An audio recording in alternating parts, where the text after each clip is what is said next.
Welcome to this special gathering for the launch of Natural Presence, Concise Advice on Buddhist Practice by Lama Pema Düddul. We gather today under the auspicious auspices of Pristine Awareness, Foundation for Buddhist Practice, in gratitude for the teachings that offer guidance and refuge to all sentient beings.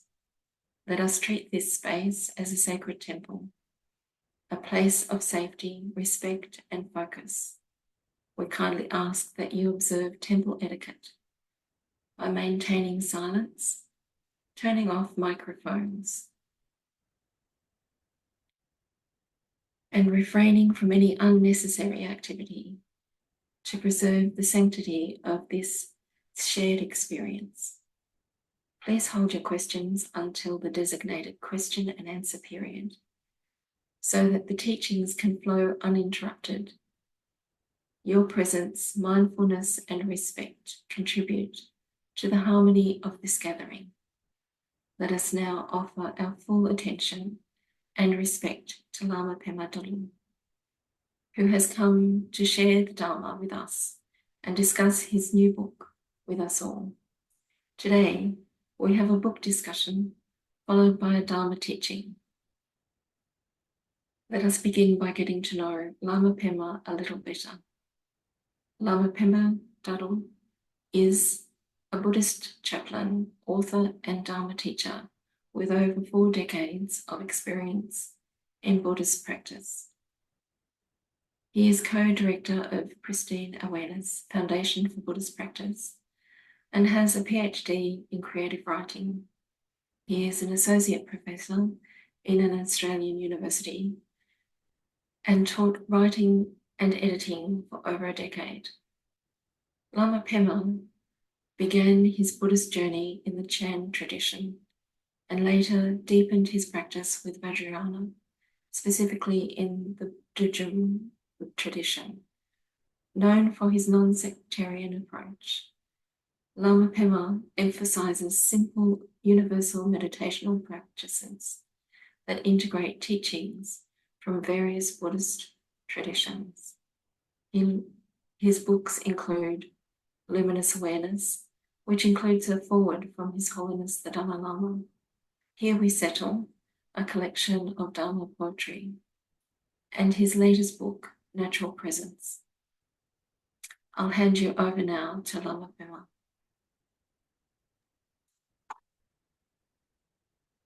Thank you. Thank you, Wendy. Okay, so I'm going to follow the schedule, which is unusual for me. So first we'll be talking about the book, and then we'll do a little Dharma talk, and then we'll do a question and answer session. We'll give space for breaks as well, so that we don't become fatigued. So before we start, I'd just like us to take a moment to settle and relax.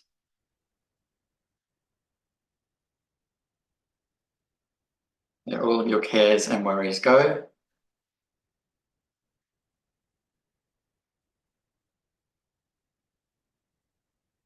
And bring yourself into the present, the here and now.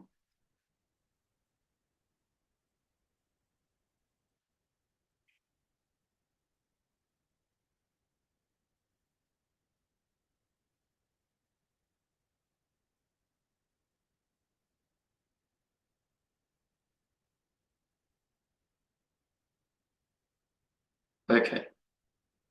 So I received a bunch of questions about the book, which I am going to kind of answer.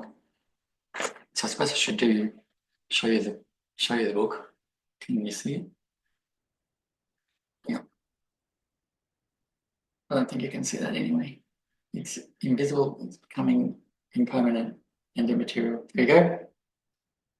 So that's it. Natural Presence, Concise Advice on Buddhist Practice.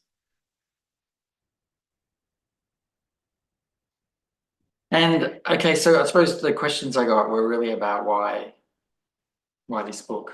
So the first thing is, this book is slightly unplanned for this year. So we had other books in the mill with our publisher, and they've been delayed. And this one was not in the mill until like next year, but it came early. So it's a bit of a surprise. And so I wasn't expecting to talk about this year, but I will. So essentially, people asked me many questions over the last decade. So, and many of them were the same question. So often was asked the same thing over and over and over again. So at a certain point, a few years ago, I started saving the answers. So I used to just, when people ask me questions, I would either if in email or in person, I would just answer and then move on. But then I thought, well, I'm getting these questions repeatedly. So the next time someone asks me a common question, I'm going to write a response and save it for the next time people ask me that question. So essentially this book is the most common questions people have asked me over the last 10 years. So that's how it came to be. There's also a few things added that may have been published before or were not exactly questions to give the book sort of to give some things in the book context to sort of round it out a bit more. So basically, it's a record of the most common questions that modern practitioners tend to ask. So, and the surprising thing about that is that there's some obvious things, questions about, impermanence, karma, merit, things like that. Those are very common questions for beginner Buddhists. But also there's a lot of questions that we would consider more advanced things about really how to practice and what's the most important thing that we should focus on in our practice. And so some of those questions come from beginners, but also people who are a lot more further along. So it's a little bit of a surprise to me sometimes how similar the questions from beginners and the questions from long-term practitioners are. They're actually often very much the same questions. So sometimes beginner will ask questions that are about quite advanced things. And also sometimes people who have been on the path for decades will ask questions that really are a beginner kind of question. And so what I wanted to do with the book is try and put all of those things in one place so that when people had a question, they could pick it up and find the answer. And also I wanted to make the answers concise. So something that is not helpful is the huge amount of information about Dharma that we have. So there's vast amounts of material out there, videos, books, blog. It's just so much about Dharma. And it can be very confusing and actually often completely contradictory because obviously the different traditions approach things very differently. So what I wanted to do was to create a sort of place where the most common questions were answered in a way that suited pretty much all of the traditions. So covered all of the bases without the contradictions. So showed the universal nature of Dharma on certain topics. So that being said, you'll probably, if you've seen the book or not, if you have seen the book, you will note that there's sections on all of the foundational things. So the Four Dharma Seals, the Four Immeasurables, there's things there about compassion, loving kindness, there's stuff there about merit and karma, there's Nothing there about rebirth or the bardos, because I've already covered that in another book. So, but pretty much everything else is covered here in some way, in concise form. And also, as you progress through the book, you move from more foundational things to more advanced things, but not necessarily. So some things appear earlier in the book that are, I think, more advanced. And there might not necessarily be the things that you assume are the more advanced things. So anyway, so that's the origin of the book. It's this decade of questions that I've been asked that I've answered. And also it closes with essentially my daily practice, what my daily practice looks like. And I put that there because I wanted there to be a complete practice that people could pick up and do if they didn't have a lot of exposure to the Dharma. So I've put in at the very end of the book my own practice, which is what I do each day and have done so for a very long time. So essentially that's the origin of the book. I've had some initial questions come in from people who've bought the book and who've started reading it. And they're, you know, interestingly enough, they're all questions already answered in the book. So even though I've answered the question in the book, people still ask the questions. So this is the thing about Dharma, you know, and it's why the talk that I'm going to give after we've finished chatting about the book is about, you know, going beyond words, how to really connect or taste the Dharma. Because even though people literally had the book in their hand, they still sent me questions that were answered in the book. So I found that very interesting. And it's because there is a very strong habit in people, not just modern people, I was going to say modern people, but I think just people in general, to be hungry, or in modern parlance, thirsty for information, more and more and more and more. Information has become the currency of our time, and it has become something that we're very addicted to. So before the internet, and I do remember before the internet, I'm old enough to remember before the internet, and some of you will obviously be old enough to remember before the internet. We didn't have we had this, it was still in place, but we didn't have it so strongly. Now it's become a very strong addiction across our culture. And it is equally strong, and I'd say perhaps even stronger in the Dharma. So people, practitioners of all levels, are constantly seeking more and more and more information about the Dharma. And obviously, while they're seeking that information, they're not practicing. We can only do one thing at a time, you know? And while we're surfing the internet for more and more and more articles, books, videos about the Dharma, we're not practicing. I know that in some traditions, they would say study is important. And I would say to that the amount of study that is required is vastly over exaggerated. Because the Buddha himself, and I'll get this into when we're doing the Dharma talk, the Buddha himself made it very clear that active practice is the priority.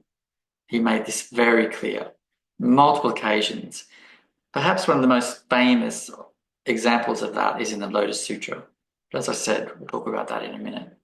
So when I agreed to do this book launch, I wanted to address that because as someone who talks about the Dharma as that's my life, and someone who also writes and values writing and values books, you know, and also other forms of writing, journals, magazines, online articles, blogs. I really value and like writing. It's something that's been very important to me in my entire life, you know. So I wanted to talk about this in a way that doesn't devalue the importance of writing, literary culture, and Buddhist literature, or the teachings, the written version of the teachings, doesn't devalue that, but puts it in a bit of context, you know? Because as I said, I've had people be emailing me about the book, and I'm not sure how many of you have read it, but it discusses Guru Yoga a lot, like a lot, because that's something that people ask me all the time. Do we really need to do Guru Yoga? What is Guru Yoga? How do I do Guru Yoga? I don't have a guru. Can I still do Guru Yoga? These are the sorts of questions I get asked all the time. So I've answered them, and so they appear in the book a lot.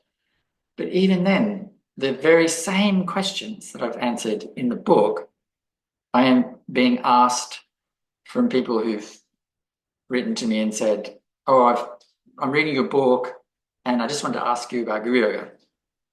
You know, I'm like, really? Really? Because there's this thing in the mind that wants more, that is always dissatisfied. And you know, the word for our existence in the Dharma is samsara.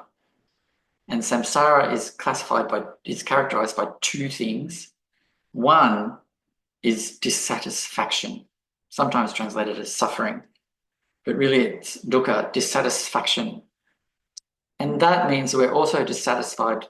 The ordinary mind, the dualistic mind, is also dissatisfied with the Dharma, sees it as not enough. And then there's a profound dissatisfaction with ourselves. We do not feel that we are enough, that we're okay, that we know enough, that we are capable of practice. There's a profound dissatisfaction with ourselves. And then the other characteristics of samsara is its illusory nature. It is a projection of our delusion. And our delusion is primarily characterized by dissatisfaction. So that hungry and thirsty quality of the dualistic mind pervades everything in our reality. So it's constantly reinforcing the idea we need more, we have to learn more, we have to be more. If I just read one more book of Dharma, I will get it, I will be transformed and changed. You know, these ideas are very common. It's something that I can't actually remember who said it, but a Lama once said to me, it was a nun Lama, I can't remember who it was. It'll come in my memory again. She said, you know, we think when we talk about wisdom, when we picture wisdom, we picture a vast storehouse, you know, we picture this immense, you know, vast storehouse full of information, essentially. But she said, actually, and she sort of said, you know, people think you would need 1,000 elephants to carry, you know, this wisdom around. He said, actually, we're carrying it around already. It is in our heart. And we don't even, I can't remember her exact wording. It was essentially like, we don't even need a backpack for that. You know, we don't need 1,000 elephants to carry that around. It's with us already. We have primordial wisdom within us. So, again, as someone who writes and someone who, you know, who publishes books, I think that's important because there are people who are isolated, disconnected from communities, maybe total beginners and don't really know how to do things. So they need these resources, like they're important. But at the same time, it's really important that we understand that we don't need a lot, that we don't need 1,000 elephants worth of texts. You only need literally 1 or 2 simple instructions, and if we practice them, that is enough. Many teachers of all traditions have made this very clear. You don't need tons of practices. You need one. One is all you need. Choose the one that resonates with you, that you like, you enjoy. Nosho Kem Rinpoche always used to say, in reading the Dharma and learning about the Dharma, go towards the things that you enjoy, not towards the things that are difficult. Well, I know that there's this contrary message out there that Dharma is hard and it's not easy and you've got to put in some effort.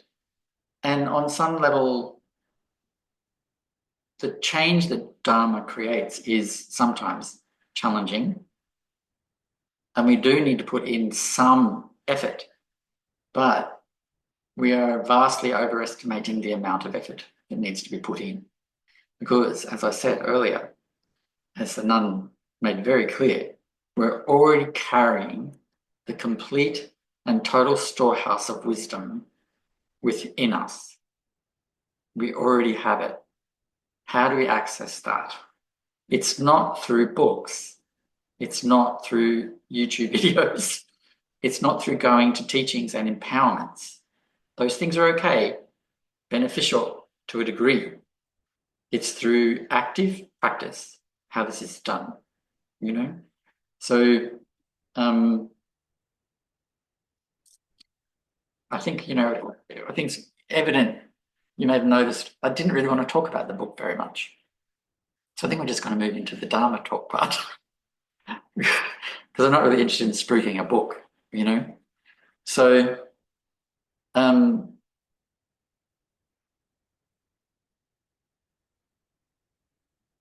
there is a very simple recipe for awakening, right? And as those of you who know me know, I always draw on the 4 vehicles, right? Sutrayana, the early sutras of the Buddha, Mahayana, Vajrayana, and Dzogchen. So I can say confidently that in all of those vehicles, traditions, ways of being a Buddhist, or ways of simply being human, the message of simplicity is strong, very strong. So I want to, as you know, my teaching partner, Rigzin Jamnang Temple, and we always collaborate on everything. And in this situation, no different. So Jamnang has provided a short teaching, very short, which I'll read out in a minute. I'm not going to read it out right now, but I'll read it in a minute. And some other kind of like pointers that I'm going to go through. But I just want to, apart from what I've already said, I just want to ground this idea that direct, active practice is the priority with something from the Buddha. So from the Lotus Sutra, depending on the translation, the wording will be different, obviously. But in one of the later chapters of the Lotus Sutra, the Buddha tells a story about when he and Ananda, one of his very close students, were in a previous life the students of a previous Buddha. Okay, so in this, he's telling this story. It's like in this previous life, we were students of this previous Buddha, Ananda and I, and we were at the same level. they were the same level.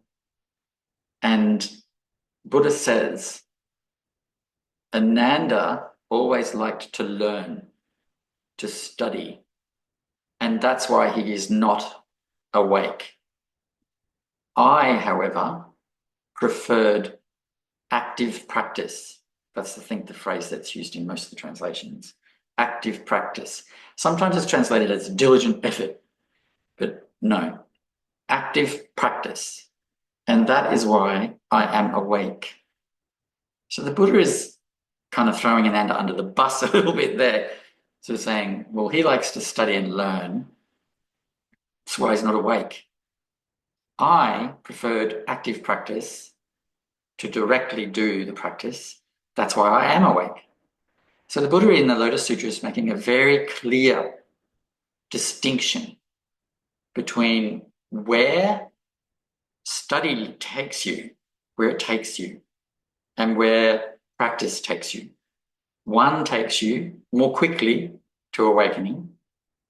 One takes you to being almost like a perpetual student. However, the Buddha did praise Ananda's commitment and did say that he, in the future, would, I can't remember the exact word, but essentially share house the Dharma for future students. So it was a role that was very important, but he's not awake. He's not awake at all. And he could have done, as Jamyang said, rather in a bit of a quip, he could have done both. He could have storehoused the Dharma, archived the Dharma, contained the Dharma for future generations, and woke up. He could have done both. So we have here in the Lotus Sutra, which is the most popular Mahayana Sutra, a very clear statement that practice is the priority. Study is not a priority. It's not bad. It shouldn't be avoided, but it's not a priority at all. Practice is the priority. And then we reach this, and then the question inevitably arises, okay, well, how much study is enough? And I would suggest to you, and Jamyang would echo this suggestion, just that which you enjoy, just that which moves you, just that which brings you happiness, rest, contentment. Study that, and that's enough. Nyosho Ken Rinpoche, a really great Dzogchen master from Tibet, he often said, and to many lamas, I've heard a number of different lamas repeat this story, he often said to them, don't study the stuff that you find really difficult.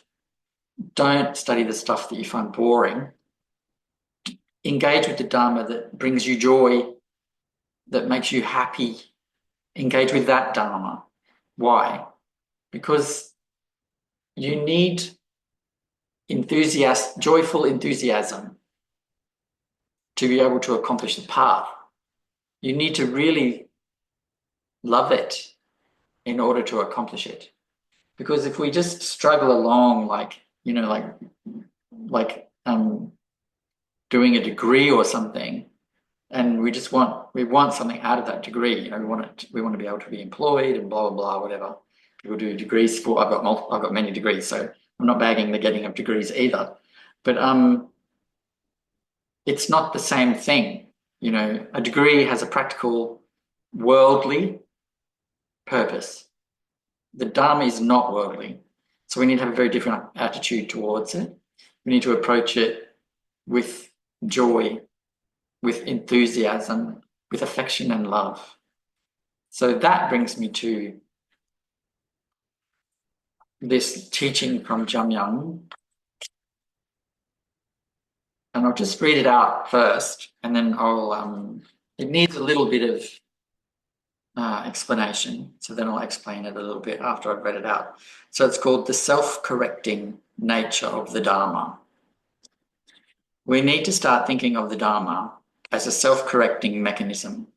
not something separate and foreign to us. The Dharma is the heart's true language, its true nature, not something outside of ourselves that we need to bring in. The Dharma has within it the inherent potential to awaken beings. This is its nature and this is its function. Its nature and function are one and the same, to awaken. Have confidence in this. It is our true nature, and we are simply reminding ourselves of this fact when we read and practice it. So be gentle and use it kindly and open-heartedly, as if you are spending time with a dear old friend, a dear companion whose company you enjoy greatly. The Dharma should be a comforting companion in our lives, not a tyrant or a scold.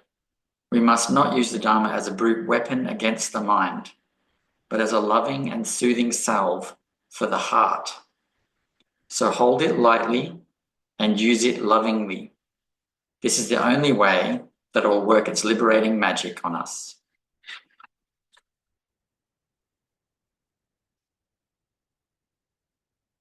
So I'll make this available to you. If you want to contact us, we can make it available to you. So I just want to unpack that a little bit. So there's a phrase used there which might not be familiar, self-correcting mechanism, which sounds a little bit very modern and contemporary. So just those of you who might not know, a self-correcting mechanism, it's an idea that comes from both science and economics. And a self-correcting mechanism is something that returns a system. So we could talk about biological systems, ecological systems, economic systems. So a self-correcting mechanism returns the system or the environment or the being to equilibrium. It self-corrects. So Jiaming is saying here that the Dharma is such a self-correcting system. And so are we, because the Dharma is our true nature. So in practicing the Dharma, it brings us naturally to our equilibrium. We don't need to force anything or make massive changes or do anything like that. We just need to practice and it will work.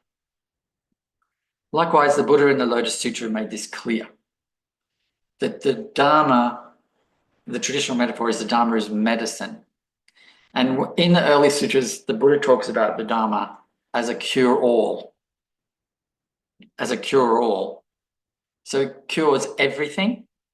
So any problem we think we have in terms of why we're not going to be able to practice, why we're not going to awaken, why we're not going to be able to recognize our true nature, etc., it will treat that. It will. To repeat this instruction from Jamyang, its nature and function is awakening. There's no other outcome. So it doesn't matter who we are. It doesn't matter whatever obstacles we think we have, whatever our outer form might be. These things cannot impact the Dharma in a way that prevents awakening. But all that being said, we need to practice, not read, not learn, not study, not debate and discuss, not consign to memory. Like I've got a terrible memory, but it doesn't impact my practice at all. Like you don't need your memory to practice. It's not required. Almost all of the things I've learned about Dharma, I haven't needed to retain. I haven't needed to retain it.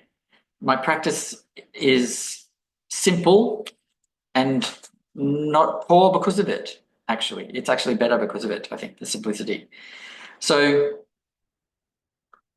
this idea of a self-correcting mechanism, and it's not a familiar phrase, but it means that the system will always return to equilibrium Equilibrium is awakening.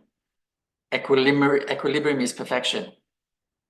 So we are, as the Dharma is our true nature, we are self-correcting mechanisms. We are systems that will naturally awaken. Naturally, it's inevitable, but we do need to practice. If we just if we don't practice and we focus on worldly life, or even if we focus on Dharma study, which is a kind of worldly life, then we will eventually awaken, eventually, but it will take many, many, many lifetimes, and there will need to be essentially a Buddha in our lives for it to happen. It will happen, but there will need to be a strong intervention. Likewise with the Buddha, he was a solitary practitioner. Essentially, he had teachers, but then went off and found his own way. And because he focused on practice, he awoke quickly.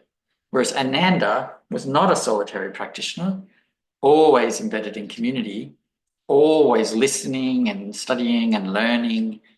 He didn't awaken. There's a very clear difference here. The attraction to more and more and more information and being around people all the time and being part of a community, that won't lead to awakening. It's not bad. Community is a helpful and supportive thing. Some study is helpful and beneficial, but they don't lead to awakening. They don't. So we need to get real about this. Practice should be our focus at all times. And we're not talking about intense marathon effort here. We're talking about a form of practice that is literally easy. It is literally easy, And I'll read here a couple of pith instructions that Jamyang shared with me to share with you. How can we settle into the natural state if we continue to apply effort? It's a question we all need to answer. Effort is the opposite of settling and resting. It's the opposite of it. Like Holiness Dharma Khyentse always used to say, you cannot awaken or recognize the true nature of mind through effort. It's just like a wild horse. You can't tame a wild horse through force. You just have to show it love and affection. Simple. That's the Tibetan way of taming horses, not the Western cowboy way, which is much more violent. So you have to understand that this striving and this effort and this learning thing, we have this more and more and more thing, it is greed. It is desire. It is attachment. That's not going to lead to awakening. Practice is what's important. And then second pith instruction that Jamyang has shared here, the natural state requires no embellishment of the mind. You don't need to learn anything. It is perfection itself. Have confidence in this. I'll just repeat that without my own embellishment. The natural state requires no embellishment of the mind. It is perfection itself. Have confidence in this. So what that's saying is, you don't need to putting information in here is embellishment. It's not required. It might be fun. It might be interesting. It might be beneficial to some degree, but it's not going to lead to awakening. This is very, very simple and clear.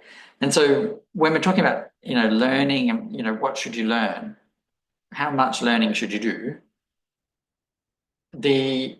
It's experiential learning that's important, right? And I'm always repeating this. I just repeat. I'm a broken record. I'm on permanent repeat. The 4 Dharma seals. Shunyata, particularly emptiness of self. Impermanence. The fact that all dualistic mind states are poison. they lead to suffering. And the truth of awakening, that awakening is real, possible because of our Buddha nature, and permanent, and also throw in here, non-dual. So those are the things we need to get, right? We need to understand those things. Even Lama Tsongkhapa, who very much promoted a philosophical or scholarly approach to the Dharma, said very, very, very clearly, and I quote it in my first book, or one of my books, realization of emptiness is essential, and it can't be done any way except through practice. And he also, in a little sort of sidebar, he said, all Vajrayana practices won't work without realization of emptiness. So this sets a very high bar for Vajrayana practices, doesn't it? Because we consider realization of emptiness to be very difficult, very uncommon. But he was saying really clearly, these practices, they need it to, particularly realization of non-self, they need it to work. So, you know, there's people running all over the globe getting, you know, this truth empowerment, that truth empowerment, this Vajrakalaya empowerment, that Vajrakalaya empowerment, this Manjushri empowerment, that Manjushri empowerment, this medicine Buddha empowerment, that medicine Buddha empowerment, you know, accumulating all these empowerments and practices that they then either don't do, you know, and so break Samaya, or do them piecemeal until the next sexy thing pops in front of their screen and they're off to get that. They're chasing that new thing, that new chud, that new, you know, literally they're treating chud like trinkets that they're collecting. You know, the play by Tennessee Williams, The Glass Menagerie. You know, this person collects these little glass animals, these little trinkets, you know, and we all know people who collect things, you know, but they're treating the chud practices like that, things to collect, acquisitions, you know. Likewise, Vajrakalaya, anything wrathful really, they run off at high speed to get, you know. So, and if you look around, there's very little evidence of change in the world or in the Dharma community. There's very little evidence that people are transforming, that people are kinder, more gentle, more relaxed, more loving. You know, there's very little evidence of that. Kika. This little Kika. Yeah, she. They're not practicing. They might be pretending to, often in public, doing truly in public, like a street performer, you know, but they're not changing, you know. They gather around certain places, you know, in Nepal usually, but also in India, doing their public truth performances, and nothing changes, you know. If people were changing, when you go to a Dharma center or you're online in a Dharma group, people would not be so mean. You know, Jetsama Tenzin Palmo is often saying, people in Dharma centers are mean, meaner than ordinary people. You know, people in Dharma groups online are mean, meaner than ordinary people. Why? Why? Because they're not practicing, and because it's become an ornament of their ego. That's why, you know. So I know that you all, those of you who are here, who know me, you've heard this message so many times. Practice, practice, practice, practice. Don't worry about doing too much study. Practice in a way that's joyful. If you're going to study what makes you happy, what makes you feel joy. This message, I'm going to continue to repeat until the day I die, the moment I die.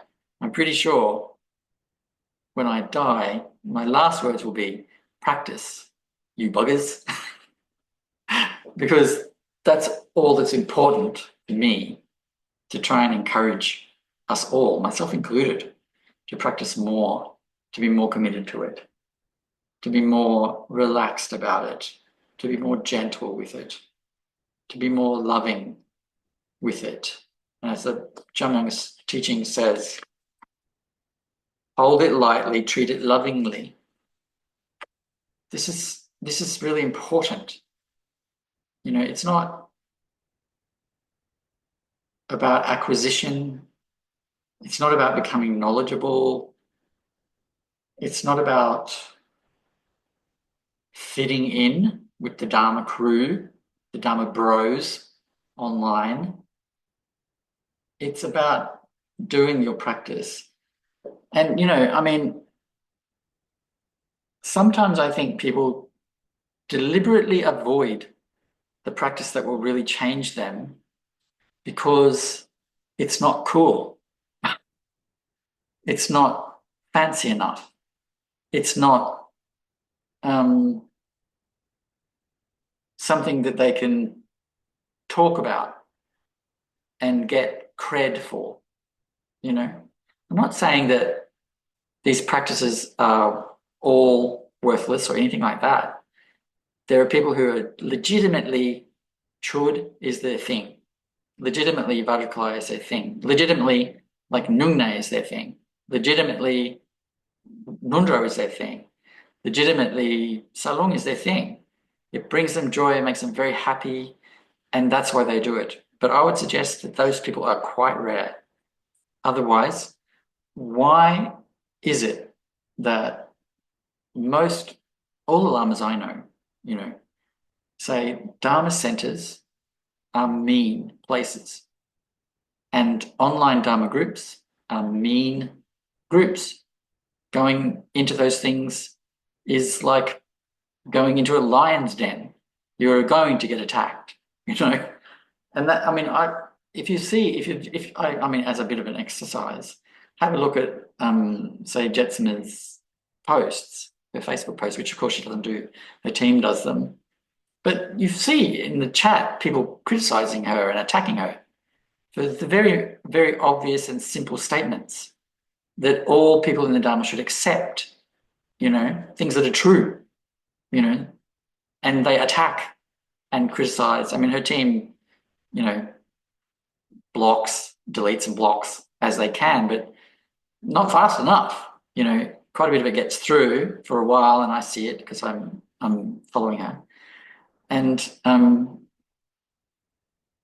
they're attacking someone who's done a lot of practice, who is a very sort of advanced practitioner, and who has a very open heart, who's really quite generous, kind, stuff like that, you know. So why attack her? Because they think they're better. They think they're superior. They think they know more, you know. There's a huge amount of arrogance in the online Dharma environment. All right, let's move on to questions and answers. We'll have a 5-minute break first, and then we'll come back and we'll do questions and answers. I'm just going to have some water. I advise you to do the same.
Okay.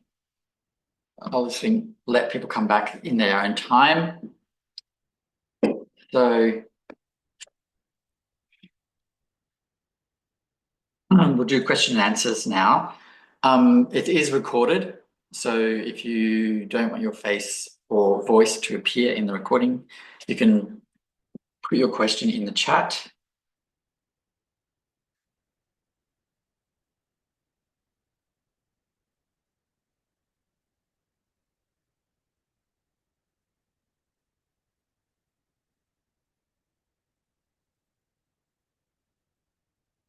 So I've got a few questions by email before this happened from people who are going to watch the video, who aren't able to be here in real time because they're either in North America, which is, I think it's 3 a.m. over there for them, or they're in other places like Japan or wherever.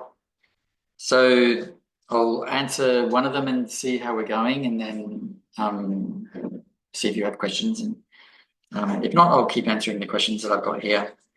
So the first one is, it's about the book. What is your favorite part of the book? So as I pointed out, you may have noticed, I kind of started off a bit flat this evening because I really don't like spooking books. I just feel I have a natural dislike for it. That, and also Jetsima and I shared a funny meme with Jetsima is currently editing her next book, and I shared a funny meme with Jetsima the other day, which was a picture of Dumbledore, and it's that quote where it says, dark times are coming and everyone will need to make the choice between what is right and what is easy, something like that. And it's like, it's sort of an editor's meme, you know, it's about editing. It's really quite difficult. You have to choose what's right rather than what's easy. So we had a little chuckle about that. So Rishi and I also agreed that we really don't like reading our own stuff or talking about our own stuff. And she was very harsh about her book, and I pointed out to her that her assessment was too harsh. And because I found it was good, you know. So I think that's almost a little bit healthy to have a kind of like a dislike of spruiking things. But that being said, I do have things that I prefer over other things. And for me, there's 2 things in the book that I really like. One is my own practice, which is at the back, the very last thing in the book, which is called Dzogchen's Devotion, Daily Practice and Retreat Guide. So that's for me something that I really love because I use it as my daily practice guide. And then the only other thing that I really feel fondly about is the bit about, where is it? The Vajraguru mantra. Now, that might be a surprise to everyone assembled because I'm not a fan of accumulating mantra and doing sadhanas for the sake of doing sadhanas, etc., etc., etc. However, I really like talking about the Vajraguru mantra and the Vajrasattva mantras because they're both very important and both kind of a bit misunderstood.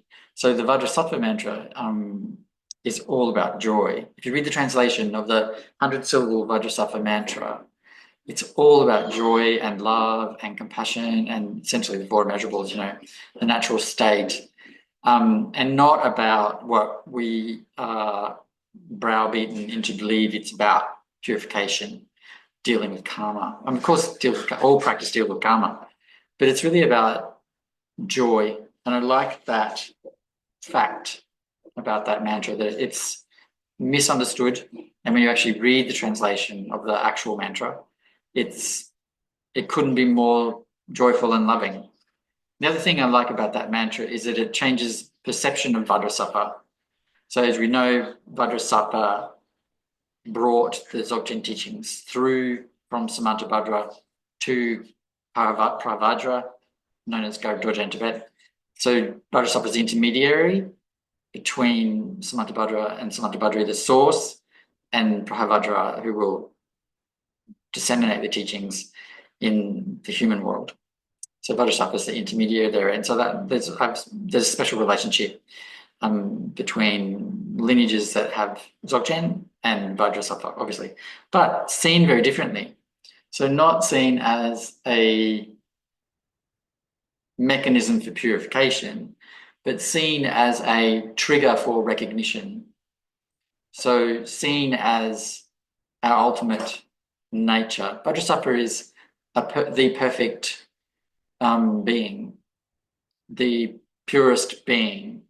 So it represents our nature.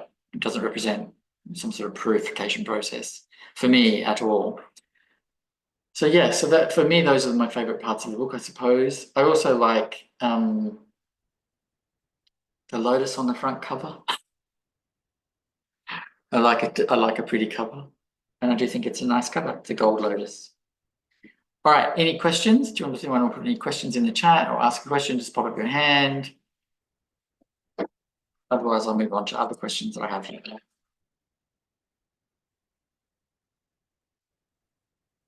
No. Oh, there's a hand raised, though I can't see. Jumper, go ahead. You said that, as I understood, that Dharma is not about like greedy studying all these texts and stepping on a mountain with effort, and but it's being joyful and doing it with love, practicing with love and joy. And for me, it's part of everything what we do, because when I teach my students or coach them, and they say, oh, I have to read so many books, so in school or in the university or when they are an apprentice, then it's a terrible thing. But when they do it with love and joy, because it's the practice they have to do in this moment. It's not a Dharma practice, but the thing they have to do. They do it with joy and love. It becomes very easy. So I think the Dharma practice, doing practice with joy and love, that is something that is important in every part, in every facet of life. Sorry, that's my dog. I assume. My Dober woman always wants to debate or to give a comment. So I think that with love and joy, practicing the Dharma, it becomes a practice really for every facet in the life, in your job, in being a student, in being, it's not only a Dharma practice, it's a practice for everything. Yeah. Yeah. Yeah. So it makes, so it makes Dharma permeate your entire life, because joy and love permeates your entire life. Yeah, I agree. I think it means when you practice with joy and love, it means that it is much easier to bring the Dharma into daily life, because there's very little resistance then to bringing it into life. And also the things that we have the most resistance to, so anatta or non-self and impermanence, those things become joyful rather than scary. So the idea of impermanence becomes about noticing the beautiful changes that happen, sometimes difficult changes, but then back to not difficult again. So notice the sort of like the freedom in all that change. And in terms of non-self, there's something really wonderful about not being tied down by all that baggage, you know, who I am and what I like and what I don't like and how I am supposed to be in the world and how people should treat me and my history and all that stuff. It's something very liberating about not having that. So I think you're right. I think it makes the Dharma permeate every aspect of our life, and it makes our life much better, richer. Yeah, I'm in full agreement with you. I think you're right. I liked hearing your doggy. All right. Doga woman. So there's a question in the chat, so I'm going to go to that one from Andreas, and I'm not sure if both of you are there, Andreas, or if it's just you. Reminded me of a wind vane steering on yachts. I haven't had any experience on yachts. Uses the power of the wind, but also needs fine-tuning regularly to keep pointing in the right direction. Yeah. So I think in terms of the fine-tuning, what we need to be doing is continually letting go and relaxing. I think sometimes letting go is not a great phrase because it's like, well, how do you do that? You know, when you have a difficult job and a difficult family life and a difficult like health scenario and all these things, it's very hard to let go. What does that really mean?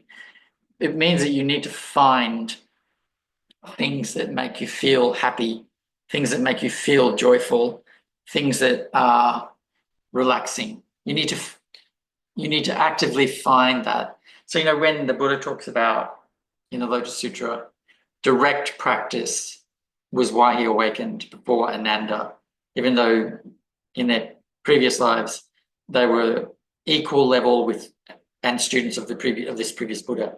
They were equal. The Buddha is awake and Ananda is not. The reason was this direct practice, but direct practice doesn't mean formal sadhanas, chanting, these things necessarily. It can mean relaxing. So, you know, the 7 factors of awakening, again, I've only got one song and I'm going to sing it till I die. So in the 7 factors of awakening, we have joy and relaxation as essential. So we need to make that our practice actively. We can't just like wait for the stress to subside on some magical day when it will magically subside and wait for our lives to be somehow less stressful before we can relax. We need to make the time. We need to have a practice of relaxing and of being joyful. So it has to be active, you know. You can't just wait to be relaxed because we will never be relaxed if we wait for it to happen magically. You need to do it. And that means some self-reflection. We need to know, where are we? What are our triggers? What makes us mean? What makes us sad? What makes us happy and joyful? And you follow those, you know. Again, there's a lot of negative talk in Dharma about following what makes you feel good. But the Buddha said clearly, and I quote the sutra all the time, that he realized that he had been doing that, categorizing joy as an afflictive emotion, as a dualistic state, and it had held him back. And so he said, I now reject that idea. Joy is the pathway to awakening. So he was doing what a lot of Buddhists on the planet do now. Don't follow just these positive emotions. That's not what the Buddha's Dharma is. But actually, the Buddha said that's a bit of a mistake. It's not about following pleasure, sensual desire, attachment. It's about following delight in our true nature, delight in impermanence, joy in non-self, devotion for our teacher, love for our fellow practitioners, our Vajra siblings, love great Jujong Tibetan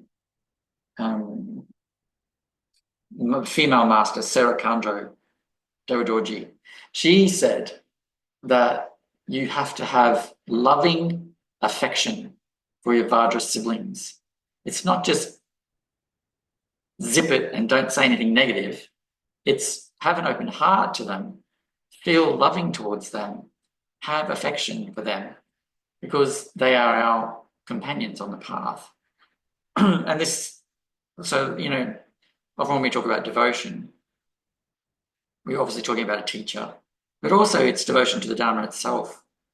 It's devotion to our ultimate nature. It's devotion to the community, the Sangha. It's not a single object of devotion. It's the Dharma as a total self-correcting mechanism or self-writing system, you know? We have devotion for the whole thing, for the Dharma, for the practitioners, and for the teacher. Yeah. Anyway, Andrews is saying, yeah, the critical difference between pleasure and joy.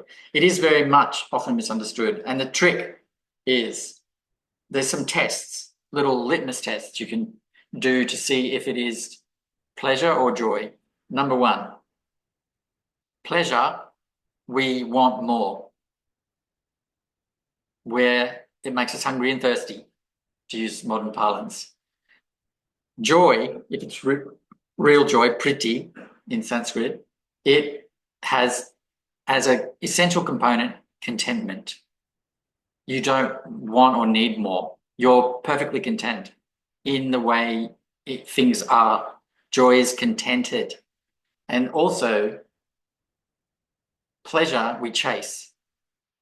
We want more. And because we chase, we're unhappy when it's absent, you know, when the conditions change. But with joy, if the conditions change, the joy, even if the joy goes, we're still okay. But usually, if we're quite grounded in our practice, the joy remains when the conditions change. So pleasure is a dualistic mind state, which means what? It comes into being and it goes again, right? Joy is part of our nature, which means it abides. So real joy, even if our conditions become very difficult, it remains, you know. But you need to be stable in the practice first. That's the thing. Yeah, M saying is joy and content is the same thing. I wouldn't say they're exactly the same, but they're very much co-arising. Joy and contentment co-arise. Yeah. But there's contentment in English is not a great word, you know. There might be a German, Dutch, French, Tibetan, or Sanskrit word that's better. But contentment in English feels a bit dry, a bit neutral. But actually it's another way of saying it is to be fulfilled, to have no dissatisfaction, to be free of dissatisfaction. You're completely content, you know. So it's very, very much not dry. It's warm. And also joy is something you want for everyone else, whereas pleasure, you tend to feel envy if others have it. You know what I mean? So there's real obvious ways you can tell which it is. All right. Any other questions? I can't see any in the chat.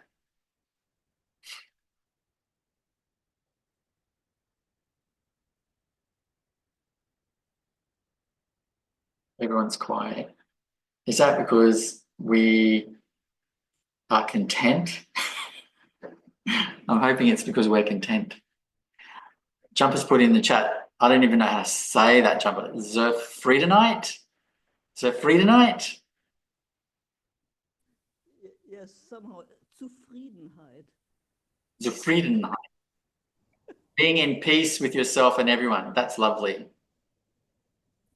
And Carla's saying in Dutch, tevreden. Peace. See, other languages are better than English. Yes, that's the same as the German. So it means, yeah, tevreden. It means peace. Yeah, it has the word peace in it. Yeah. Yeah. So this, you know, like, I think sometimes the fact that Dharma has become the international language, sorry, English has become the international language of Dharma is a problem, because English is not very rich. It's one of these beer hall languages where everything's reduced to its simplest meaning. And we don't have a lot of, there are words that have a lot of nuance in them, but many of our words don't have a lot of nuance in them. The few words that do have nuance, love has a lot of nuance. It can mean, you know, platonic love between friends. It can mean romantic love. It can mean familial love. It can mean love for our environment, our world, our job, our existence. It has a lot of nuance. But there aren't many words like that in English that have such a wide range, you know. So when we say joy and contentment, I often think we need to just sort of define it a little bit and make it clear. Because also there's, in Dharma, we have mudita, which is translated as appreciative joy. So that's Mahayana. So the four immeasurables pre-exist Buddhism. They were Hindu, and they're the only thing that the Buddha kept from Hinduism. But the words applied to these Brahmaviharas have changed over time. So originally, when they were talking about joy in the Brahmaviharas, they were saying priti, which is what I would call somatic joy, non-verbal, to be at peace and content in yourself, and it's a felt experience. Whereas mudita is more cognitive, appreciative joy. It means to feel happy for others, you know, to feel content to celebrate others' successes. Of course, that's really good, very good. But I think in that move away from that original word, priti, it's lost something. And so sometimes when you delete the appreciative bit before the joy, Mahayana practitioners will go, oh, that's just an ordinary thing. But the Buddha made it very clear, priti, not mudita, is the gateway to awakening. So they're not the same. Appreciative joy is not what the Buddha is talking about in the 7 factors of awakening. It's not what he's talking about when he's telling the story of his own awakening and how joy was central to it. He's using the word priti, somatic, felt, lived joy that is completely about solitude, nature, and being at rest.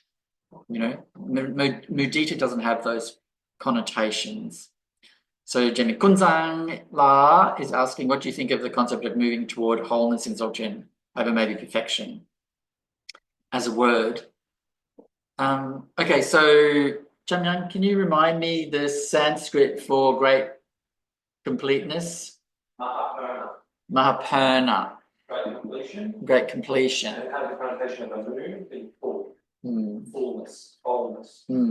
So Mahapurna is, so often you find in Dzogchen teachings, you'll find Dzogchen is the Tibetan, obviously, and there's been a lot of scholarly debate about what the origin to that translation is. Like, what are they translating into the term Dzogchen? And so a number of lamas, including lamas that I really love and have received teachings from and feel very indebted to, have said it's either Maha'ati or Mahasandhi. Now, Maha'ati and Mahasandhi don't translate to either great perfection or great completion. So Dzogchen, Chen is great. Dzogchen, really, literally, we're probably talking about great completion, not great perfection. And Jaming was saying there, Jaming always has these interesting metaphors to go with things. So he said it has the connotation of a full moon, a moon in its fullness. It's complete, shining bright, you know. So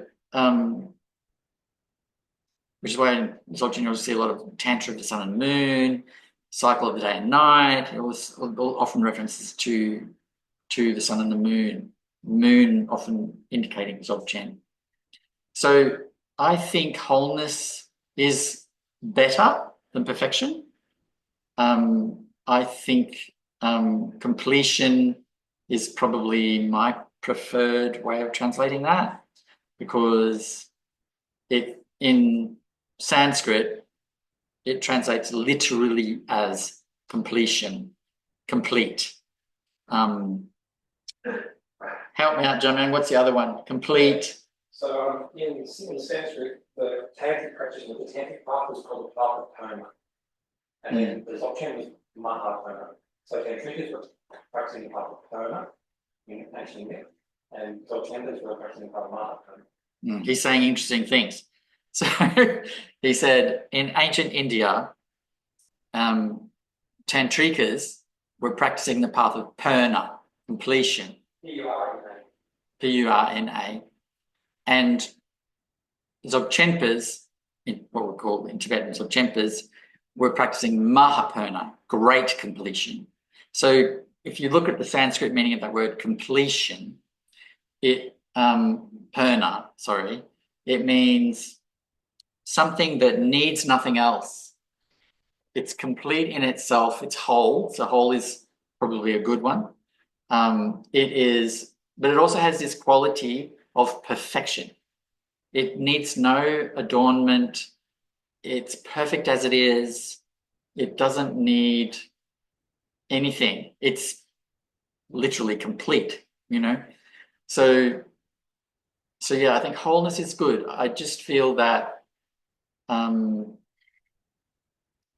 completeness or great completion, it implies something that I think is important about this Dzogchen that often gets missed, which is that it is not a tradition without practice, you know?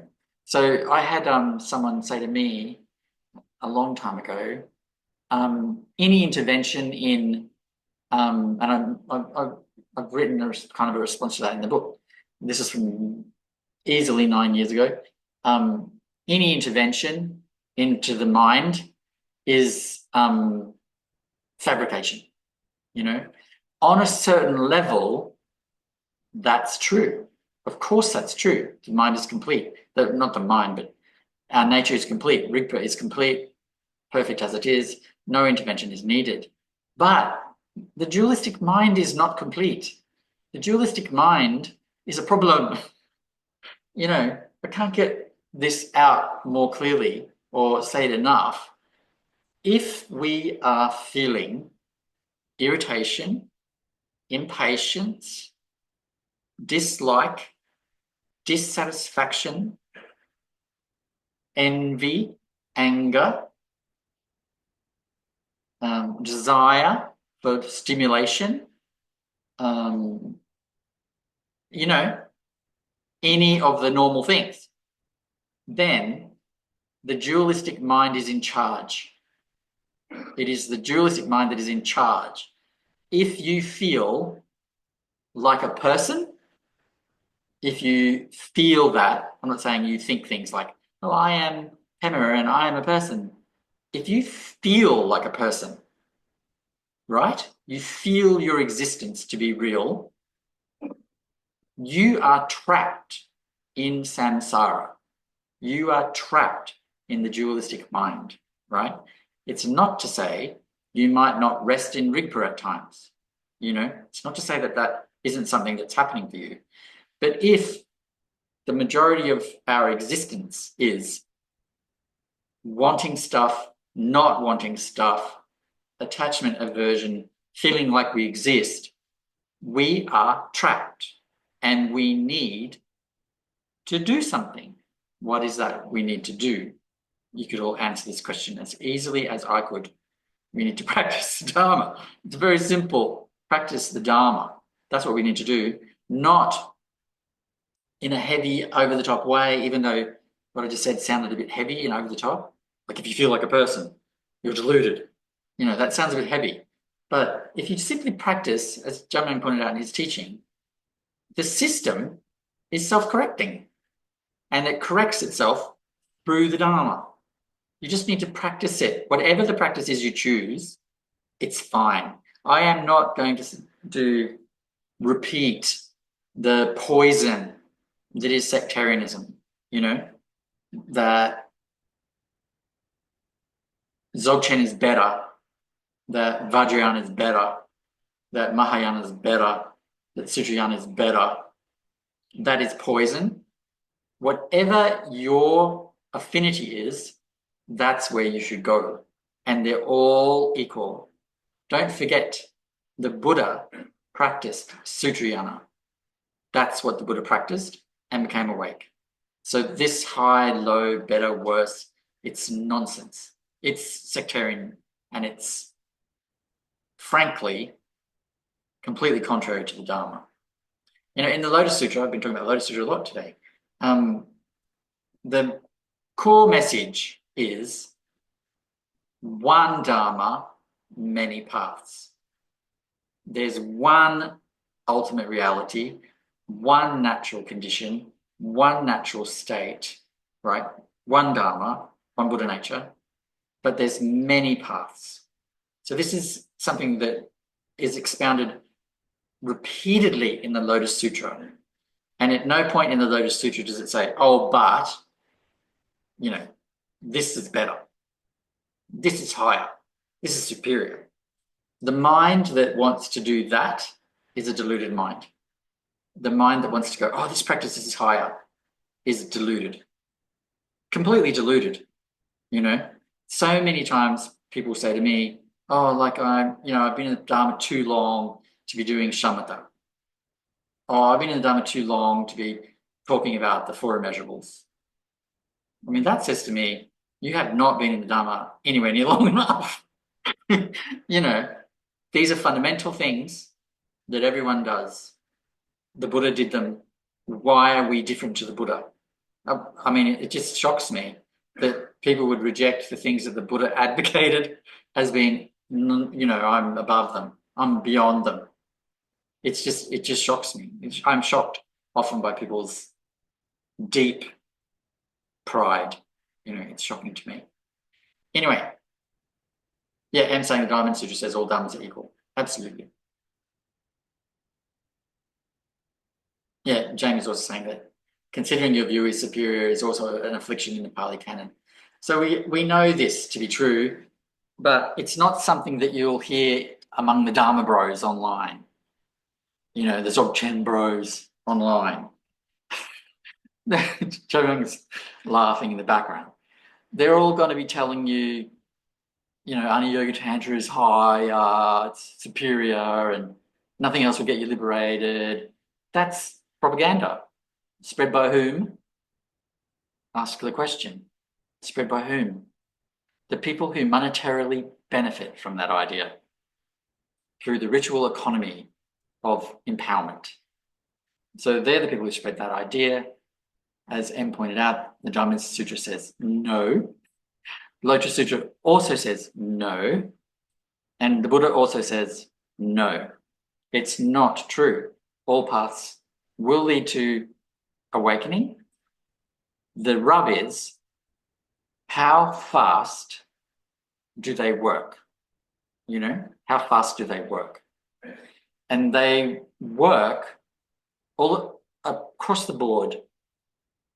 The path of completion or Tantra, the path of great completion or Dzogchen, Sutrayana, Mahayana, they all will work much more quickly with what? An open heart.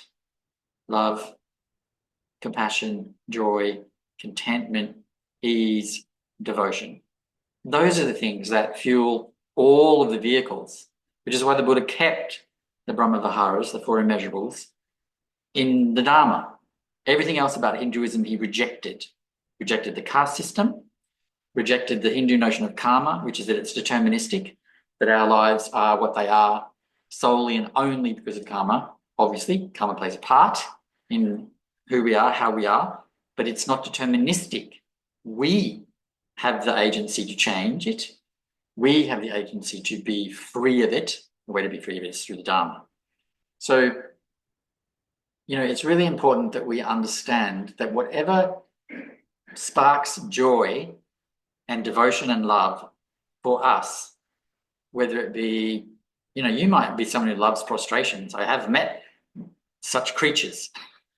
They love prostrations, you know, and they do these Nungne retreats. They're like prostrations and fasting, you know. They do them multiple times a year and they love it. It makes them feel so happy. You know, I am not like that, as you can tell by my outer appearance, which clearly hasn't experienced a lot of physical exercise for a while. But for them, it's joyful. They love it. But there are others who do it because they feel dirty. They feel impure. They feel they're not good enough. So they can purify, purify, purify, purify, you know. But as I'm constantly saying, there's multiple tantras. And if you want me to list them for you, I'll get the list and send it to you. There are multiple tantras that say 1 moment of devotion is equivalent to doing all of those practices, the purification practices, the generation and completion stage practices, for 1,000 of those practices for 1,000 kalpas. I don't know how long a kalpa is, but it's a very long time. It's not a year. It's not a century. It's a really long time, 1,000 kalpas. So 1 moment of real devotion is more powerful than that.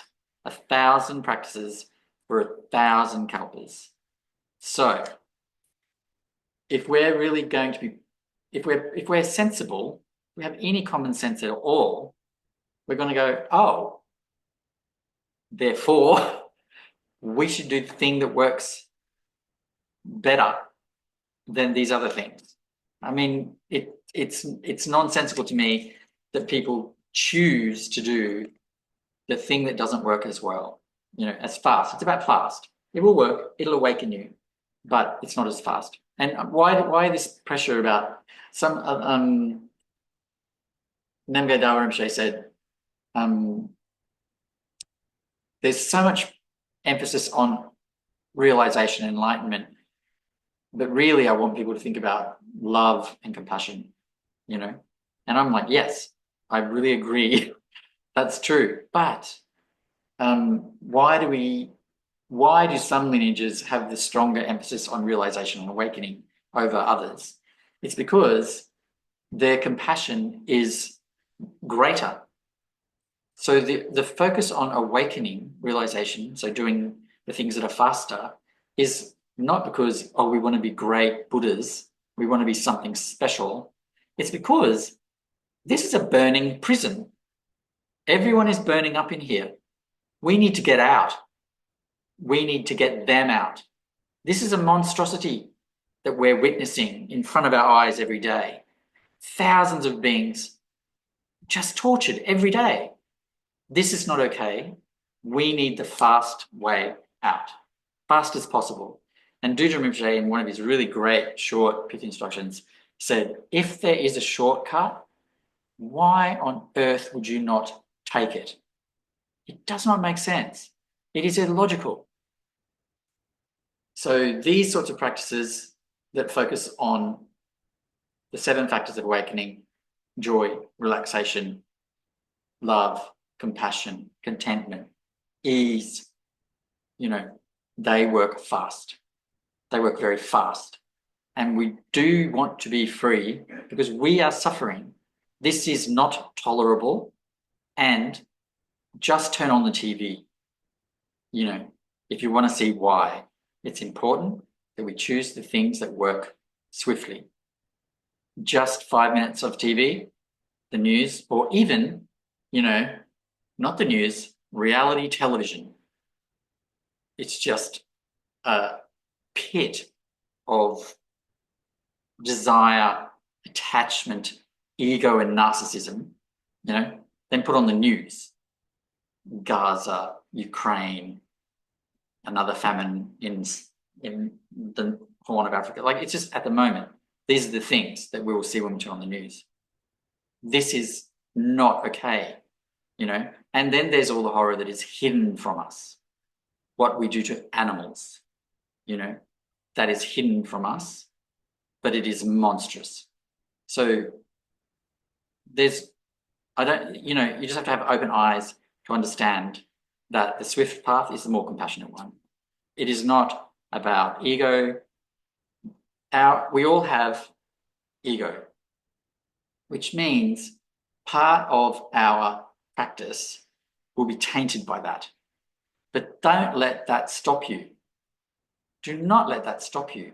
Even if you have this wish to be something special, wish to be appreciated, wish to be respected, recognized, wish for approval, even if you are quite arrogant in some part of your personality, even if you are fully a narcissist, don't let that stop you from practicing. Just practice. Doesn't matter what rises in the dualistic mind. It's not your nature. It's adventitious. It's completely irrelevant. Basing your assessment of your ability to awaken on what's in your mind is profoundly deluded. You could be a complete narcissist and just practice and you will awaken. The narcissism will fade in time. Likewise, our attachment, our envy, our wish for approval, our wish for recognition, our wish to be something special, or even our wish just to be somebody else because we don't like who we are. Don't wait for those wishes to go away, those impulses, those karmic habits. Just practice and they will go away. It's like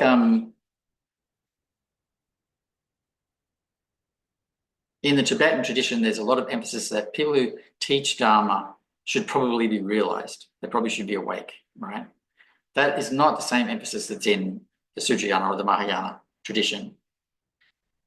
And I agree that some level of insight into the nature of mind is necessary, but if you wait for all of this to go away before you do any good in the world, you'll be waiting forever. You just need to practice, move on with it. Share the Dharma in your capacity, be helpful to others, be kind, etc., etc., etc. And then, at least outwardly, don't act on your impulses, whatever they may be. Just outwardly don't act on them. Don't feed them, don't nourish them, but also don't prevent yourself from practicing because of them. It's really important that we don't do that. All right. I'm going to wind up, I think. Any remaining questions? No. All right. I'll stop the recording here. Thanks, everyone. Particularly those who are going to be watching the video. Thank you.